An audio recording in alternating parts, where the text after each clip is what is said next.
সংস্কার কার্যক্রম বাধাগ্রস্ত করতে দেশে এখনও ষড়যন্ত্র চলছে বলে দাবি করেছেন জাতীয় নাগরিক পার্টির আহ্বায়ক নাহিদ ইসলাম।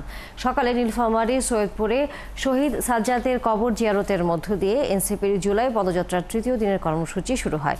এই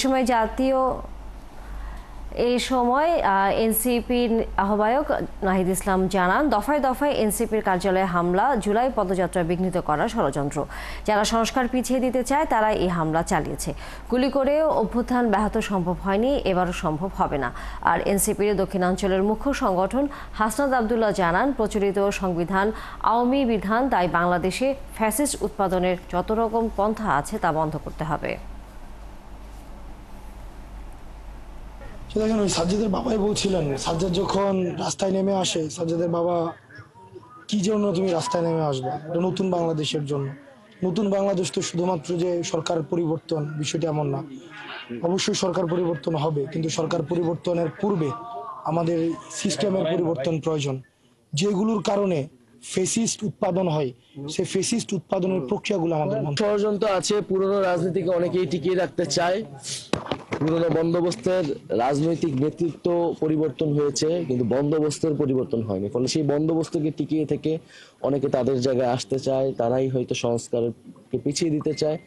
কিন্তু আমরা তাদের প্রতি উদ্যত আহ্বান থাকবো, এই শহীদদের পিতামাতার দিকে তাকান, এই ছাত্রদের দিকে তাকান, আহত ভাই বোনের দিকে তাকান।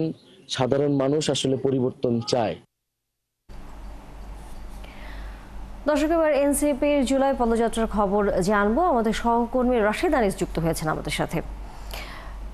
রাশেদ, আশা করি আপনি আমাকে শুনতে পাচ্ছেন। এনসিপির যে জুলাই পদযাত্রা, সেটি আপনি তাদের সাথেই আছেন। তারা কুড়িগ্রাম থেকে শুরু করে আজকে নীলফামারীতে তারা অবস্থান করছেন। জানাবেন এখন এই পদযাত্রাটির অবস্থান কোথায় এবং পরবর্তীতে কোথায় তাদের গন্তব্য, এবং এরই মধ্যে নিশ্চয়ই আহ্বায়ক নাহিদ ইসলাম কথা বলেছেন এবং এই দক্ষিণাঞ্চলের যিনি সমন্বয়ক হাসনাত আবদুল্লাহ, তিনিও নিশ্চয়ই আছেন এই পদযাত্রায়। তারাও কি ধরনের বক্তব্য দিয়েছেন জানাবেন আমাদের।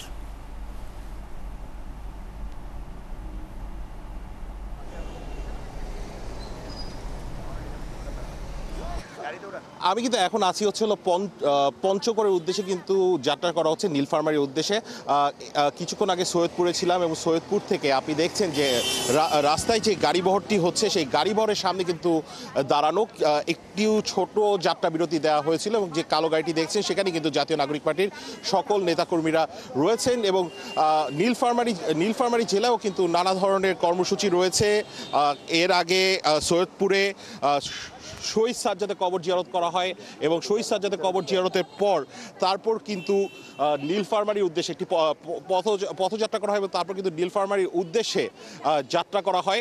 আমি একটু চেষ্টা করি নাহিদ ইসলামের সাথে কথা বলা যায় কিনা, আমি একটা বিষয় নিয়ে একটু চেষ্টা করতেছি। আচ্ছা, আমি হাসনাত আবদুল্লাহর সাথে কথা বলছি। আপনারা যে বললেন যে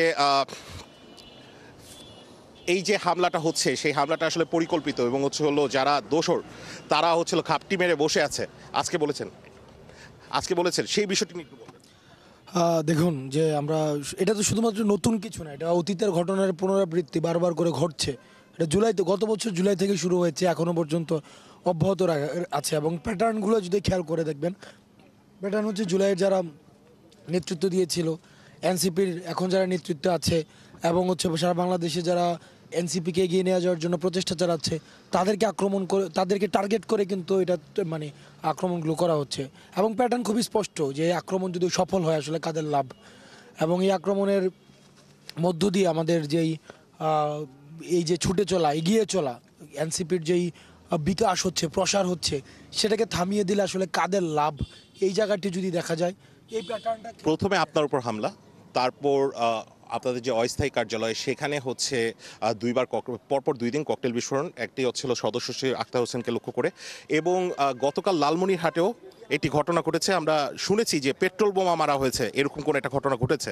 তো সবকিছু কি এনসিপিকে উদ্দেশ্য করে হচ্ছে কিনা? ডেফিনেটলি এখানে আসলে যে অতীতের যে ব্যবস্থায় যারা ফেসিস্ট কাঠামোতে ছিল, মিডিয়াতেও তো ফেসিস্ট ছিল, এখন তারা আবার আওয়ামী লীগের সিম্প্যাথি ক্যাম্পেইন করছে। যেমন অতীতের যে মিডিয়াগুলো ছিল, এই মিডিয়াগুলোর তো এখনো পর্যন্ত সংস্কার হয় নাই, একটা মিডিয়ার সংস্কার হয় নাই।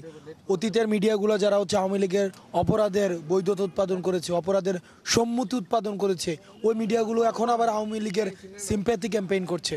তো সেই জায়গা থেকে আমরা মনে করি যে এই জিনিসগুলোর একটা প্যাটার্ন রয়েছে, যতক্ষণ না পর্যন্ত সামগ্রিক সংস্কার হয় ততক্ষণ পর্যন্ত। স্বাভাবিক সংস্কার চাচ্ছেন এবং আমরা কিন্তু এখন আসলে এই নীলফার্মের উদ্দেশ্যে যাত্রা করা হচ্ছে তানিয়া শুনছিলেন, গাড়ি ভরের মাঝখান থেকে কিন্তু আমি সরাসরি যুক্ত হলাম। ধন্যবাদ রাশেদ আনিস। আপনার মাধ্যমে আমরা দেখছিলাম যে এনসিপির যে জুলাই অভ্যুত্থান তারা যেই পদযাত্রার কর্মসূচি পালন করছে, নীলফামারীর উদ্দেশ্যে তারা এই মুহূর্তে রওনা হবে হয়তো কিছুক্ষণের মধ্যে। নিশ্চয়ই আপনার মাধ্যমে আমরা সেই সময় তারা যে পদযাত্রায় কর্মসূচিতে কথা বলবেন আমরা নিশ্চয়ই সেই খবর আপনাদেরকে জানাবো। দর্শক, সহকর্মী রাশেদ আনিস ছিলেন আমাদের সাথে।